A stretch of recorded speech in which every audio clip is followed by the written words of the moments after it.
A home sale gain exclusion. Let's talk about this real quick because a lot of people sell their homes and they avoid taxes. Why? Because the IRS gives you $250,000 of exclusion against your ordinary income and capital gains tax bracket, and $500,000 if you're married filing jointly. So essentially, in this example, you're not paying taxes if you were married filing jointly in this case, and I keep going to that because I'm married. It'd be a $500,000, right? So I sell my property for $1 million, and I bought this property for $500,000, right? I made 500K. I'm not paying taxes on that 500K. So how do you lose that exclusion? Well, you lose that exclusion if you don't live in that property for 2 out of the last 5 years. So let me give you an example for that because it doesn't need to be concurrent. So let's say that um, uh, currently I turn my property that I'm living in, let's say right now, 2025, I plan to turn this property into a rental, right? I currently live in it. I currently live in it. So let's call this my primary residence in 25. Let's say in 26, I also rent this property out. So let's call it a rental. Let's call it in 27, I rent it again. Let's call it in 28, okay, I primary it. And then in 29, I rent it. Can I can I sell it tax free? Yes, I can. I lived in it, or not tax free with the exclusion. I lived in it, right, for those two primary years out of the last 5 years. But let's say in 2030, I rent it. What happens?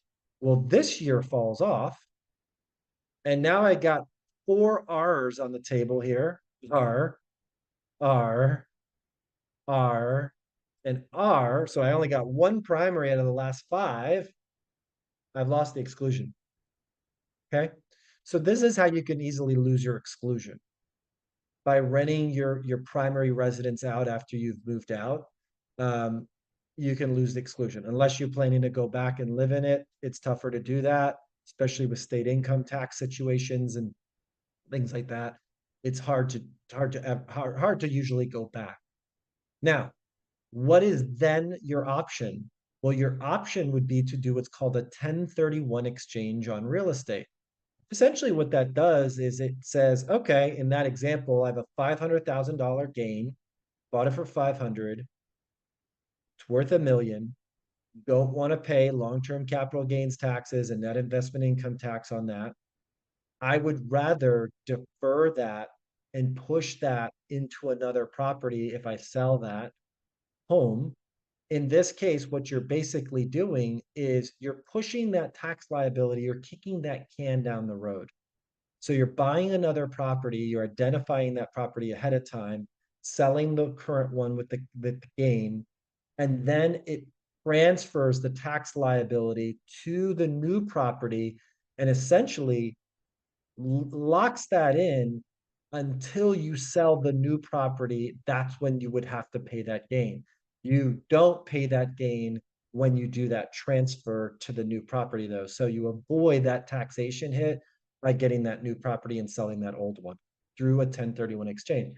But there's definitely some guidelines and rules around it that make it more tougher to execute. But if you are sitting on a pretty significant gain, this is a strategy that would be recommended to think about, right? And can avoid some taxation. Not to mention, there's what's called the step up in basis rule.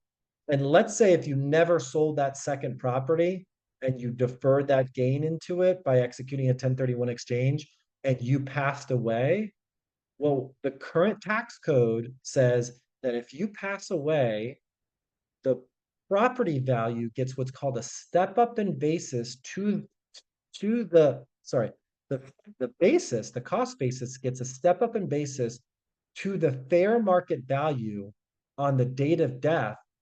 Therefore, all of those gains that had been kind of captured in the first property and now with the second property get eliminated, because this, what happens when you die is your heirs inherit that property as if they bought it on the date you died, not all those previous original purchase dates that could be associated with that piece of property. And it, in a 1031 exchange, it wouldn't be from the second property, it'd be all the way back to the first, right? So in that scenario, maybe you don't sell the property ever and you let your heirs inherit it, and boom, it clears the slate on the taxes owed. Now you guys are probably beginning to realize why we're running a deficit, because this happens over and over again. And the IRS doesn't collect taxes on that gain, and it just gets kind of thrown out when someone inherits a property. So this is why we recommend don't give ownership to your property to your children or anything like that. Let it transfer to them at death via trust or a ladybird deed, something else where they inherit it at death, not during life. Okay. So we'll conclude kind of this real estate section right there. And hopefully that resonated with you.